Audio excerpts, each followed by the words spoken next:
Баршаңызға сәлем, менің YouTube каналыма қош келдіңіздер. Бүгін біз дәмі тіл үйіретін бризоль тағамын дайындап үйренетін боламыз. Видеоның соңына дейін менімен бірге болыңыздар. Керекті заттар видеодағыдай. Осы заттарымыздың бәрін рет-ретімен фаршымызға қосамыз. Жұмыртқамызды, жуамызды, чеснок, тұз және дәміне қарай қара бұрыш қосып, жақсылап араластыратын боламыз.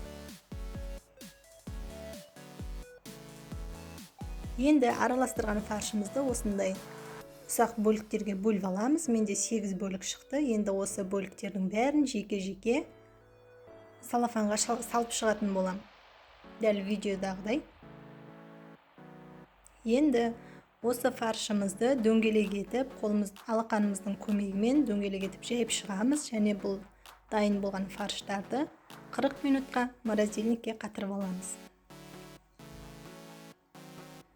Фаршымыз дайын болғанша массамызды дайындаймыз. Ол үшін бізге 3 жұмыртқа, 3 қасық майонез және 3 ас қасық ұн керек болады. Осы қоспаларымызды жақсылап араластырамыз. Және өте қою да емес, сұйық та емес, біркелкі массамыз дайын болады. Морозильниктен фаршымызды алып, жаңағы сұйық массамызды бетіне жағамыз және қызып тұрған майымызға бірінші массамызды жаққан бетін қуырып аламыз. 2-3 минут. Келесі бетіне аударамыз.